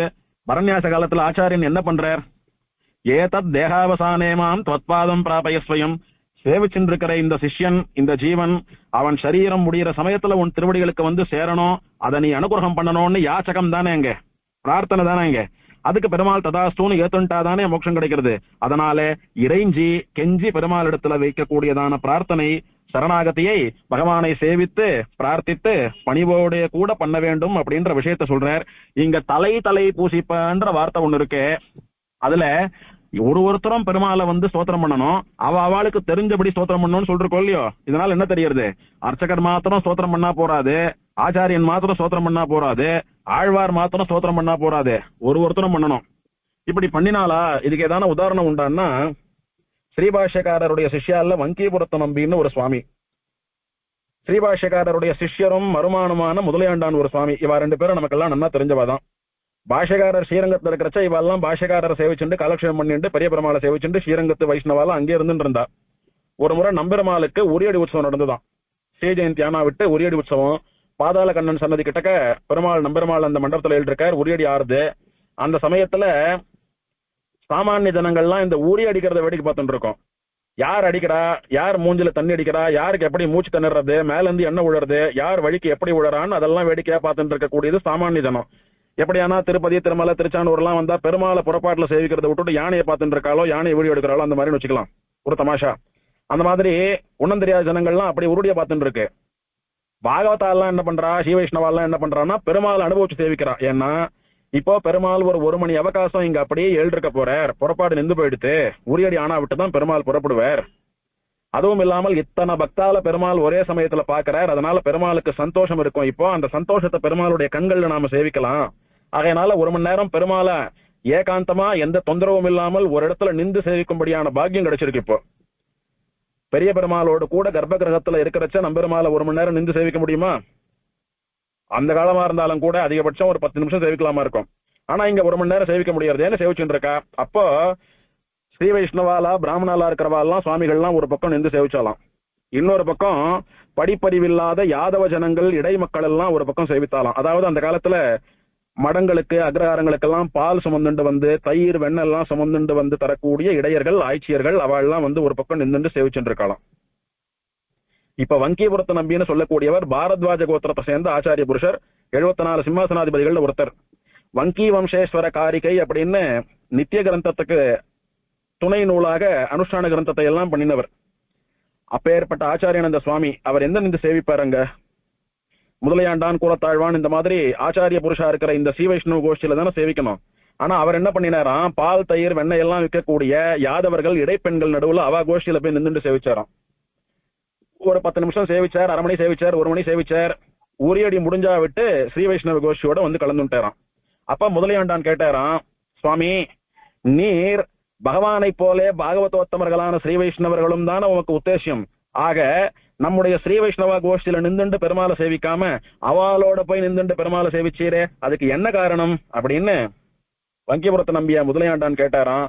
அதுக்கு வங்கிபுரத்தை நம்பி சொன்னாராம், இல்ல நாம எல்லாம் பிராமணா வேதாத்தியனம் பண்ணி சாஸ்திரம் எல்லாம் வாசிச்சுட்டோ நல்லா ஞானத்தை சம்பாதிச்சுண்டு பக்தியோ பிரபத்தியோ பண்ணி மோட்சத்தை எதிர்பார்த்து நிற்கக்கூடிய அளவுக்கு விஷயம் தெரிஞ்சவா. ஆனா அந்த ஜனங்க வலக்கை இடக்கை தெரியாத ஆய்ச்சியர் மத்தியிலே அப்படின்னு வியாக்கியானங்கள்ல சொன்னபடி எது கிழக்கு எது மேற்கு எது வலது கை எது இடது கைன்னு சொல்லக்கூடிய அளவுக்கு சுத்தமா ஞானம் இல்லாதவா. ஆனா கண்ணனிடத்துல தீராத காதல் உண்டு, ஆசை உண்டு. ஞானம் இல்லைன்னாலும் நம்மளாட்டம் பக்தி உண்டவாளுக்கு. ஞானம் இருந்து பக்தியும் இருக்கக்கூடிய நம்மளை விட ஞானமே இல்லாமல் ஞான சூன்யமா இருக்கக்கூடிய அப்பாவி ஜனங்கள், படிப்பறிவில்லாத ஏழை ஜனங்கள், அவா கிட்டதான் ரங்கநாதன் நம்பெருமாளுடையதான அனுகிரகம் அதிகமா இருக்கும். நம்ம பக்கம் ஒரு படி கம்மியா தான் இருக்கும். ஏன்னா இவ சாஸ்திரம் எல்லாம் தெரிஞ்சுட்டா எதை எப்படி பண்ணணும் பண்ணக்கூடாதுன்னு நன்னா தெரியும். இனிமேல் இவாளுடைய ஆத்மக்ஷேமத்தை இவ பார்த்துப்பா. இவாளை பத்தி நாம ரொம்ப கவலைப்பட வேண்டியதில்லை. எந்த புள்ள சொன்ன பேச்சை கேட்டு நன்னா இருக்கிறதோ அதை பத்தி கவலைப்பட மாட்டா யாரும். எது வந்து சொன்ன பேச்சு கேட்கலையே அதை பத்தி தானே விவசாயப்படுறா. அந்த மாதிரி இது என்ன சொல்றோன்னே புரிஞ்சுக்க கூடிய அளவுக்கு சாஸ்திரங்களை எல்லாம் புரிஞ்சுண்டு வர்த்திக்கிற அளவுக்கு ஞானம் இல்லாத இந்த குழந்தைகள் தான் நாம வந்து உஷாரா பாத்துக்கணும். அவளை விட இவா மேலதான் ஒரு கண்ணு மேல இருக்கணும் நமக்கு அப்படின்னு சொல்லி நம்பெருமாளுடைய கட்டாட்சம் ஸ்ரீ வைஷ்ணவ பிராமணால விட அந்த யாதவ ஸ்ரீ வைஷ்ணவாக்கு மேலதான் ஜாஸ்தி இருக்குமா. அதனால அங்க போய் அவளோட நின்றுண்டா உங்களை விட ஒரு படி என் மேல அனுகிரகம் பெருமாளுது நிறைய விழுமோ இல்லையோ, அதனால போய் நின்றுட்டேன் அப்படின்னு வங்கிபுரத்தை நம்பி சொன்னேராம். இது யாதவர்களோட யாதவரா பகவானை அனுபவிக்கக்கூடிய அவருடைய பக்தியை காட்டுறது. அப்ப முதலையாண்டான் கேட்டாராம், சரி அங்க போய் நின்றுண்டீர், பெருமாளை சேவிக்கிறதுக்கு ஸ்தோத்திரம் பண்ணணுமே, என்ன சொல்லி ஸ்தோத்திரம் பண்ணீர்னு கேட்டாராம். நானா விஜயஸ்வ விஜயீபவ ஜெய விஜயீபவ உனக்கு வெற்றி உண்டாகட்டும் அப்படின்னு ஸ்தோத்திரம் பண்ணினேன்னாராம். ஆஹா ரொம்ப நன்னா இருக்கே, அங்க போய் நீர் இந்த மொரட்டு சம்ஸ்கிருதத்தை உடலையோ? ஏன் சுவாமி அவெல்லாம் உம்மாட்டம் மொரட்டு சம்ஸ்கிருதத்துல வேத வாக்கியங்களை கொண்டு பெருமாளை வாழ்த்தக்கூடியவாளா? சரி அது போட்டோம், அவ என்ன சொல்லி பெருமாளை ஸ்தோத்திரம் பண்ணினான்னு கேட்டாராம். அதுக்கு அந்த யாதவ பக்தாள்லாம் என்ன சொன்னா தெரியுமா பெருமாளை பார்த்து? பாலுண்பீர் பழமுண்பீர் பொன்னாலே பூணு நூலிடுவீர் அப்படின்னு அவ பேசக்கூடிய தமிழ்ல, நாங்க கொடுக்குற பாலையெல்லாம் ஆசையா வாங்கி சாப்பிடு, நாங்க கொண்டாந்து கொடுக்குற நாவல் பழத்தை எல்லாம் ஆசையா வாங்கி சாப்பிடு, புண்ணாலே பூணு நூலிடுவீர், பூணலை வந்து ஸ்வர்ணத்தினால போட்டு இருக்கே அப்படின்னு சொல்லி அவளுக்கு தெரிஞ்ச தமிழ்ல சாதாரணமா குழந்தைகளாட்டமா ஸ்தோத்திரம் பண்ணா. சரி அவளாட்டமா ஒன்னும் தெரியாத கோஷ்டியில போய் பெருமாளுடைய அனுகிரகத்தை நிறைய வாங்கிக்கணும்னு ஆசைப்பட்டீரே, அங்க போய் அவளாட்டமா தானே நீரும் வந்து சாதாரணமா குழந்தையாட்டமா தமிழ்ல ஸ்தோத்திரம் பண்ணிருக்கணும். அங்க போய் உம்முடைய மொரட்டு சம்ஸ்கிருதத்தை விடலையா? அதனால எங்க மாறி நின்னாலும் நாம் காணும், எங்க போனாலும் நம்மள மாத்திக்க முடியாது, நம்ம சுபாவத்தை மாத்த முடியாது. அதனாலே நீர் இங்கேயே இல்லோன்னு தமாஷா சொன்னார் அப்படின்னு சொல்லி குரு பரம்பரையில் சொல்லப்பட்டிருக்கு. இப்படி பகவானை பாகவத்தால் அனுபவிக்க கூடியது பல விதங்கள். ஆனால் ஒரு பாகவதனும் பகவானை மனசார அனுபவிக்க வேண்டும், விசேஷித்து அனுபவிக்க வேண்டும். அதனால பகவான் விசேஷமான சந்தோஷம் ஏற்பட்டு அவளை அனுகிரகிக்கிறான் அப்படின்ற விஷயம் இங்கே சொல்லப்பட்டது. இதுக்கு மேல இருக்கக்கூடிய இன்னும் 3 பாசுரங்களை நாளைக்கு உபன்யாசத்துல பார்க்கலாம். இதோட முடிச்சுக்கிறேன் அடியன். ஸ்ரீநகர்யாம் மகாபுர்யாம் தாமிரபர்ணியுத்தரே தட்டே இந்திரிணீ மூலதாம்னே ஸ்ரீஷடகோபாய மங்கலம். சீரார்த்தூப்புள் திருவேங்கடமுடையான் திருவடிகளே சரணம்.